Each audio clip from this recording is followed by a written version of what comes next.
آج میں ایک چیز آپ کو بتانا چاہ رہا ہوں کہ یہ کوئی نئی چیز نہیں ہے جو ہو رہی ہے آج دنیا میں، یہ پھیلنے والی ہے اور قیامت کے قریب ہم آ چکے ہیں۔ ہو سکتا ہے دنیا پوری جنگوں کے لپیٹ میں ہو، جو رسول پاک صلی اللہ علیہ وسلم نے ارشاد فرمایا قتل اتنا بڑھ جائے گا کہ 100 لوگ ہوں تو 99 مر جائیں گے، ایک بچ جائے گا۔ قتل اتنا بڑھ جائے گا، یہ جنگ کی آگ ہو سکتا ہے آس پاس سب پھیل جائے، جس کی وجہ سے اس وبا میں، اس بلا میں سب ملوث ہونے لگ جائیں گے۔ اور ایک بات یہ بھی یاد رکھو، چاہے جیسی بھی حکومت ہو، تاریخ پوری اٹھا کر کے دیکھنا، ظلم کے بعد جو غرور و تکبر میں آ کر فرعون بننے کی کوشش کرتا ہے، اس کا انجام اللہ تعالیٰ بہت بھیانک فرماتا ہے، بہت بھیانک انجام ہوتا ہے۔ اب کے ظالم بھی اپنے انجام کے بہت قریب آ چکے، انہوں نے ظلم اتنا کیا ہے، وہ بچوں کی آہیں، وہ عورتوں کی چیخیں کیا بارگاہ رب العزت میں نہ پہنچی ہوں گی؟ رب تبارک و تعالیٰ خود فرماتا ہے سَيَعْلَمُ الَّذِينَ ظَلَمُوا أَيَّ مُنْقَلَبٍ يَنْقَلِبُونَ، ان قریب ظالم یہ دیکھ لیں گے کہ کس پلٹی میں اللہ تعالیٰ انہیں گرانے والا ہے۔ جو جال وہ اپنے دشمنوں کے لیے بنتے ہیں، اللہ تعالیٰ اسی جال میں ان کو پھنساتا ہے۔ آج دیکھنا آپ، تاریخ کی سچائیاں آپ کو اس بات کا جواب دیں گی۔ ظالم یہ سمجھتا ہے کہ میں خدا کے برابر ہو چکا، اب مجھے کوئی بھی ہلاک نہیں کر سکتا۔ اللہ تعالیٰ فرماتا ہے اینما تکونوا یدرککم الموت ولو کنتم فی بروج مشیدہ، تم مضبوط قلعے میں کیوں نہ بیٹھے ہو، موت تمہارے پاس آ کر پکڑ لے گی۔ اور رب تبارک و تعالیٰ کے لیے کوئی چیز ناممکن ہے۔ لوگ آج ہوا بناتے ہیں کہ ایئر ڈیفنس سسٹم اتنا بڑا ہے کوئی کچھ نہیں کر سکتا، ایک چھوٹے سے پدے سے ایک ناجائز کنٹری کو محفوظ دکھانے کے لیے دنیا پتہ نہیں کیا کیا باتیں وائرل کرتی ہے۔ اسرائیل کے پاس آئرن ڈوم ہے، ایئر ڈیفنس سسٹم اتنے بڑے ہیں، کوئی نہیں آ سکتا۔ وہ خدا ہے؟ کوئی خدا ہے؟ لیکن دنیا آج دیکھ رہی ہے، بہت ساری چیزوں کو دیکھ رہی ہے۔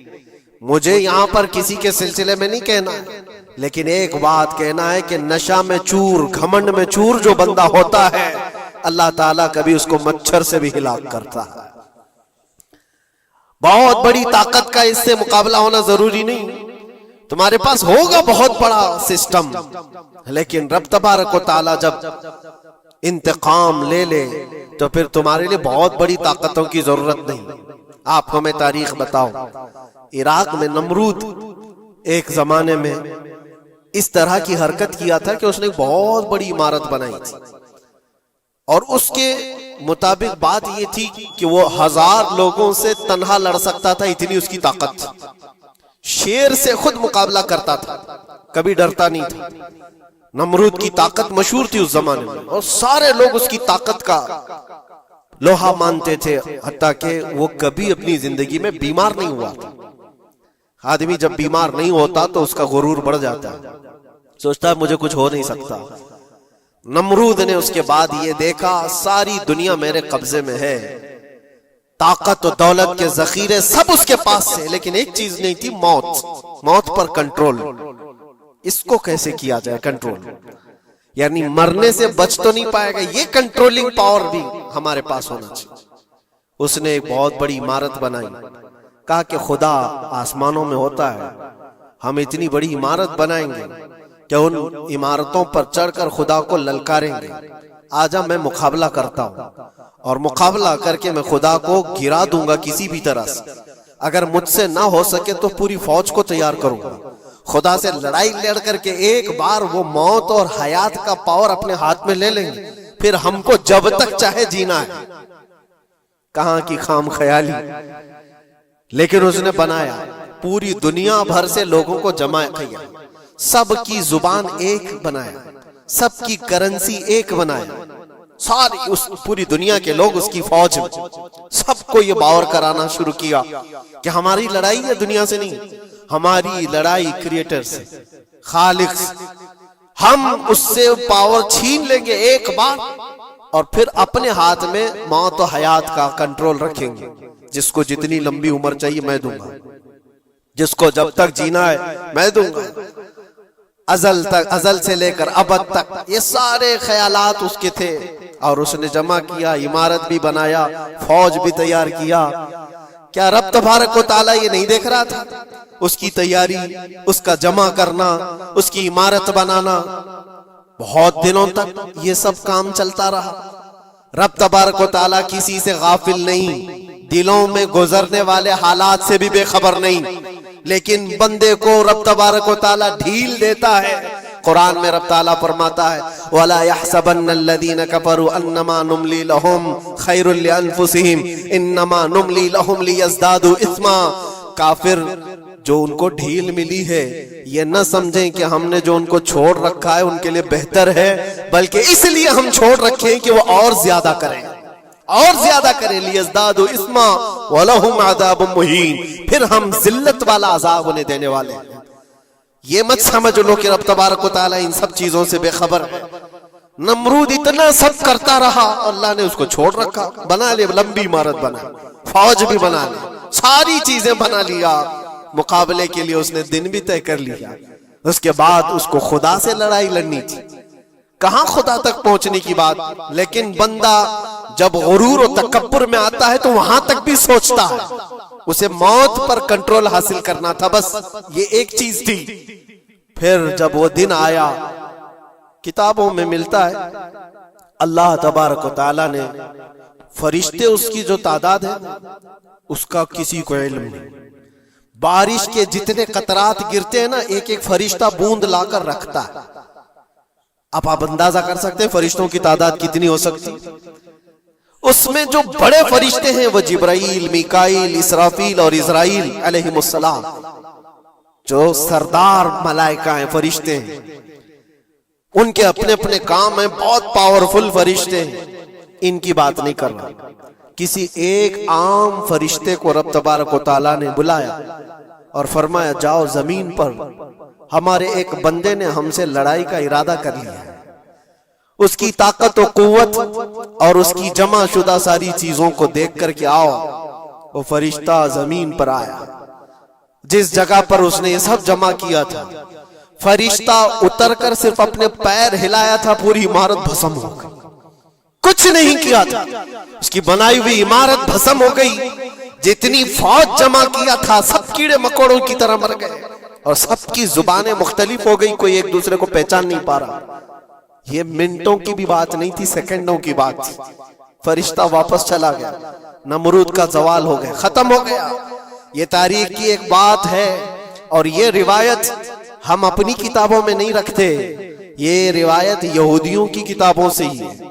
یہودی اس بات کو یقین کرتے ہیں، اور اسی وجہ سے اس بات پر وہ دوبارہ عمل کرنے کے لیے پھر کوشش میں ہے۔ نیو ورلڈ آرڈر جو کہا جاتا ہے، پوری دنیا کو اکٹھا کرنا، ایک کرنسی بنانا، ایک لینگویج پر لانا، اور سب کو ملا کر کے ایک طاقت حاصل کرنا، سپیس پر جانا، اور پھر وہی چیزیں دہرانی جا رہی ہے دنیا، وہی چیز ایک دوبارہ بار ٹرائی کرنا ہے، جس کے لیے آپ کو پتہ ہے یہ چھوٹی سی قوم پوری دنیا پر کنٹرول حاصل کرنے کے کیسے کیسے خواب دیکھتی۔ اگر آپ جائیں، اسلام دشمنی تو ان کی پرانی ہے، لیکن یہ جو 50,000 لوگوں کا قتل ہے، یہ صرف اور صرف ان کے اپنے ایک چھوٹے مقصد کے لیے۔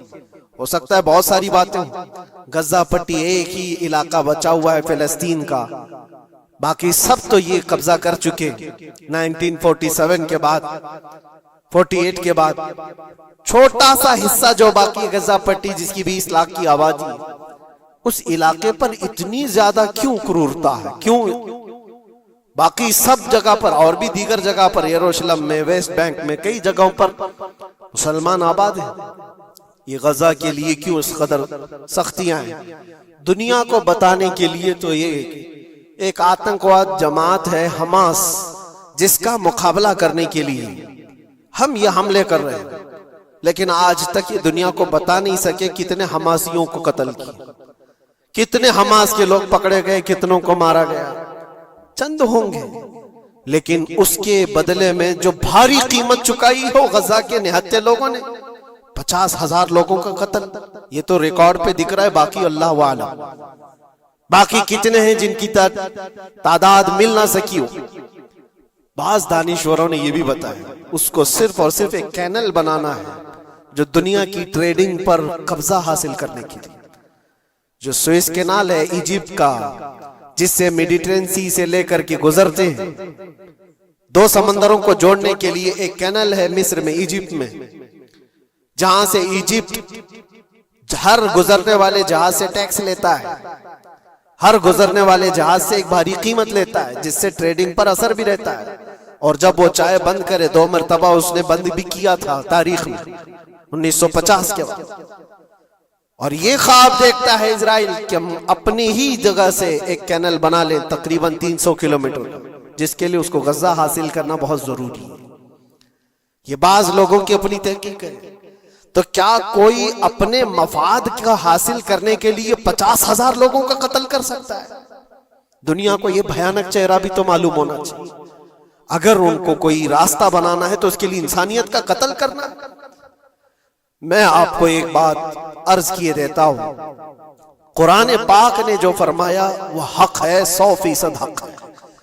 اللہ نے فرمایا، میں نے خطبے کے بعد جو آیت پڑھی، وَضُرِبَتْ عَلَيْهِمُ الذِّلَّةُ وَالْمَسْكَنَةُ، اللہ فرماتا ہے ان پر ذلت اور غربت لکھ دی گئی ہے. کس پر؟ یہودیوں کے متعلق. وَبَاءُوا بِغَضَبٍ مِّنَ اللَّهِ، اور اللہ کے غضب میں رہیں گے وہ ہمیشہ. آپ سورہ فاتحہ میں پڑھتے ہیں نا، غیر المغضوب علیہم ولا الضالین. مغضوب کا مطلب کیا ہے؟ جن پر اللہ کا غضب ہوا، اور وہ یہود قوم ہے. قرآن پاک کی میں آپ کو بات بتا رہا ہوں. اور اللہ تعالیٰ فرماتا ہے وجہ کیا ہے؟ ذالک بأنہم کانوا یکفرون بآیات اللہ، وہ اس لیے کہ اللہ کی نشانیوں کو ٹھکراتے ہیں. وَيَقْتُلُونَ النَّبِيِّينَ بِغَيْرِ حق، اور اللہ کے نبیوں کو ناحق قتل کرتے ہیں. اب دنیا کو یہ افسوس ہو رہا ہوگا، جیسے میں نے ابھی بتایا 50,000 لوگوں کا قتل وہاں کر دیا.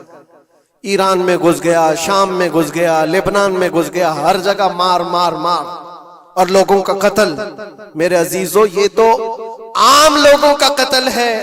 اور قرآن یہ کہتا ہے یہ وہ قوم ہے جو اللہ کے نبیوں کو قتل کرتی تھی. اور تاریخ میں ہے تقریباً 10,000 نبیوں کو انہوں نے قتل کیا ہے. 10,000 نبیوں کو انہوں نے قتل کیا ہے، صرف اپنی من مانی بات نہ پائے جانے کی وجہ سے. حضرت زکریا علیہ السلام کی بات معلوم ہے، یہ تو بیت المقدس کے متولی تھے. زکریا علیہ السلام بیت المقدس کے امام تھے، جن کا ذکر ہے قرآن پاک میں. حضرت زکریا علیہ السلام کے پیچھے یہی قوم جو ان کی امت میں تھی، یہودیوں کے لیے بھی وہ مقدس نبی تھے.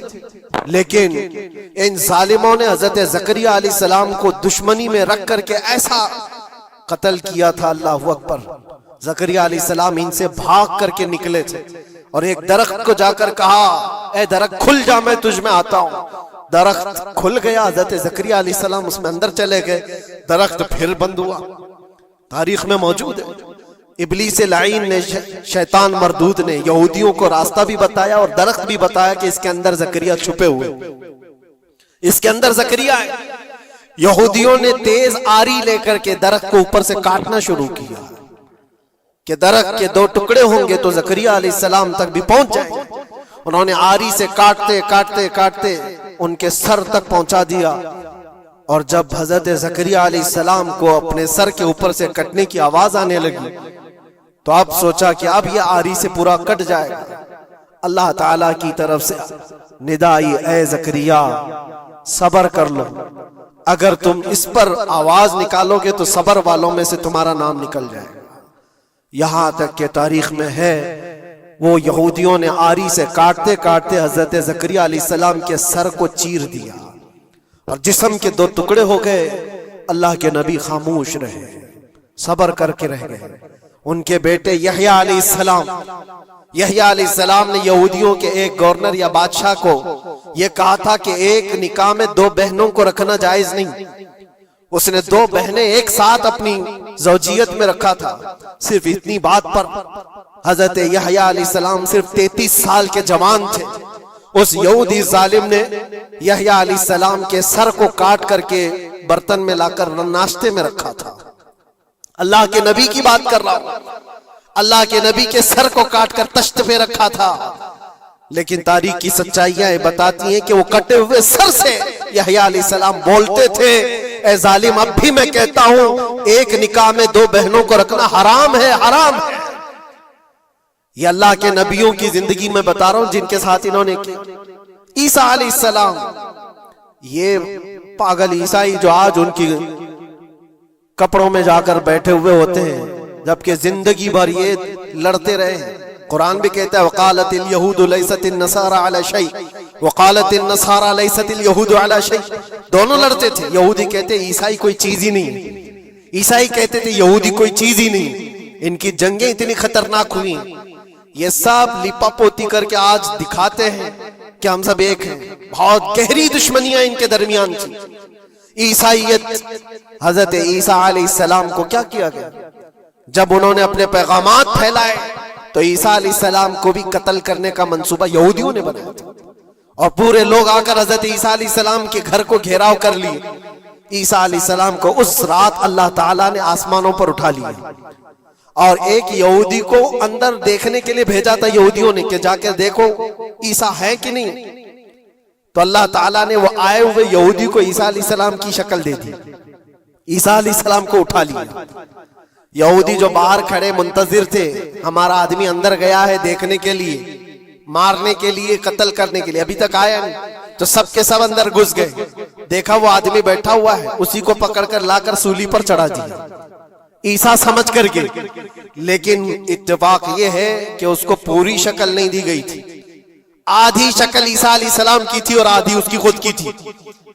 بعد میں یہودیوں میں خود اختلاف ہو گیا، ہمارا بندہ کہاں گیا جو ڈھونڈنے کے لیے گیا تھا، وہ غائب کہاں ہے؟ اور اگر یہ ہمارا بندہ ہے جو ڈھونڈنے کے لیے گیا تھا تو پھر عیسیٰ کہاں ہے؟ یہ اختلاف میں، یہ شک میں 550 سال گزر گئے۔ پھر میرے مصطفیٰ صلی اللہ علیہ وسلم تشریف لائے اور قرآن نے اس بات کو واضح کیا، نہ تم نے عیسیٰ کا قتل کیا، نہ سولی چڑھائی ہے، عیسیٰ علیہ السلام زندہ ہیں، اللہ نے آسمانوں پر انہیں اٹھایا۔ یہ تو عیسائیوں پر احسان ہے قرآن کا، جو سچائیاں 550 سال پہلے کی بتایا۔ میرے عزیزوں، یہ تاریخ میں آپ کو بتا رہا ہوں، نبیوں کا قتل کرنے والی قوم، ان کے سامنے عام انسان کیا مانے رکھتے ہیں؟ یہ دنیا کی ساری قوموں کو حقیر سمجھنے والی قوم، دنیا کے پورے ذخیروں کو اپنی ملکیت سمجھنے والی قوم، ان کا عقیدہ ہے یہ دنیا کا جتنا گولڈ ہے، جتنا سونا ہے، اس پر صرف اور صرف ان کی قوم کا قبضہ ہونا چاہیے، پوری دنیا کو۔ آپ کو پتا ہے مدینہ طیبہ میں حضور پاک صلی اللہ علیہ وسلم کی آمد سے پہلے یہ سب کے سب مدینے میں بسے ہوئے تھے، 550 سال سے انتظار کر رہے تھے حضور کے آنے کا، دوسری قوموں کو ڈراتے تھے۔ کیوں؟ ان کی کتاب میں موجود تھا آخری نبی کے آنے کی ساری باتیں موجود تھی، آخری نبی آئیں گے، ان کے ماننے والوں کا غلبہ ہوگا، وہ اپنے نور نبوت سے لوگوں کے دلوں کو پاک کریں گے۔ ان کی شکل بھی بتائی گئی تھی تورات میں، ان کے آنے کی جگہ بھی بتائی گئی تھی، پورے حجاز میں کھجوروں کا جھنڈ ایک علاقہ ہوگا جہاں یہ نبی آئیں گے، اور وہ مدینے کے علاوہ کوئی جگہ ہی نہیں تھی۔ یہودی یہ سب چیزیں دیکھ کر حضور کے آنے سے 550 سال پہلے سے انتظار میں تھے، وہ نبی یہی آئیں گے، یہی آئیں گے، اور دوسری قوموں کو ڈراتے تھے ہم سے مت الجھنا، آخری نبی آنے والے ہیں ہمارے، اور اس نبی کے آنے کے بعد پھر ہم چن چن کر تم سے بدلہ لیں گے۔ اور جب کبھی مصیبت آتی تو اللہ سے دعا بھی یہ کرتے تھے کہ اللہ وہ آخری نبی جو ہمارے علاقے میں آنے والے ہیں، ان کے صدقے میں تو ہماری بلاؤں کو دور کر دو۔ یہ وہ قوم ہے جو حضور آخر النبیین صلی اللہ علیہ وسلم کے انتظار میں وقت کاٹ رہی تھی، لیکن ہوا یہ، ان کا عقیدہ یہ تھا کہ آخری نبی تو بنی اسرائیل میں ہی پیدا ہوں گے، ہمارے خاندان میں پیدا ہوں گے۔ انہوں نے ٹھیکہ لے رکھا ہے آخری نبی کہاں پیدا ہوں گے یہ فیصلہ کریں گے۔ اللہ تبارک و تعالیٰ نے آخری نبی ہمارے آقا صلی اللہ علیہ وسلم کو بنی اسرائیل میں نہیں، بنی اسماعیل میں پیدا کیا، اسماعیل علیہ السلام کی اولاد میں پیدا کیا، اور یہ اسماعیل علیہ السلام کی اولاد پورے عرب میں آباد تھی۔ عرب میں پوری آبادی اسماعیل علیہ السلام کی تھی۔ مکہ کو آباد کس نے کیا؟ اسماعیل علیہ السلام۔ اسماعیل علیہ السلام کی اولاد پورے مکہ میں آس پاس سب علاقوں میں آباد، ساری جتنے بھی نسب ہیں وہ اسماعیل علیہ السلام تک پہنچتے ہیں عرب والوں کے۔ اور یہ یہودی بنی اسرائیل ہے، یعنی یعقوب علیہ السلام کی اولاد میں سے، اور یہ دوسروں کو حقیر جانتے تھے۔ جب تک یہ لوگ عرب میں تھے، مدینے میں تھے، انہوں نے ہر ایک کو حقارت سے دیکھا۔ عربوں سے ان کے تعلقات ایسے نہیں تھے، عام لوگوں سے کہتے ہمارے سے بات کرنے کے قابل نہیں ہے، سب کو امی کہتے تھے، ان پڑھ، جاہل، ایسے الفاظ سے عربوں کو پکارتے تھے۔ عربوں سے اگر ان کے تعلقات ہوتے بھی تو بڑے بڑے ٹاپ لیڈر جو ہوتے ہیں عربوں کے، بس ان سے تعلقات سے، عام لوگوں کو یہ گنتے ہی نہیں، کچرا کہتے تھے۔ بنی اسماعیل کو جب یہ کچرا کہتے تھے، اور بنی اسماعیل میں جب آخری نبی پیدا ہو گئے تب کیا کہنے لگے پتہ ہے؟ کہتے نہیں، یہ غلط ہو گیا، آخری نبی تو بنی اسرائیل میں پیدا ہونے والے تھے، یہ جبرائیل نے شرارت کیا اور بنی اسماعیل میں جا کر کے نبوت دی تھی۔ کچھ تو یہ کہنے لگے، کچھ تو کہنے لگے وہ ہے ہی نہیں آخری نبی۔ لیکن کیسے انکار کرتے؟ قرآن کہتا ہے یعرفونہ کما یعرفون ابناءہم، اس رسول کو وہ ایسے پہچانتے تھے کہ اپنے بیٹوں کو بھی نہیں پہچانتے۔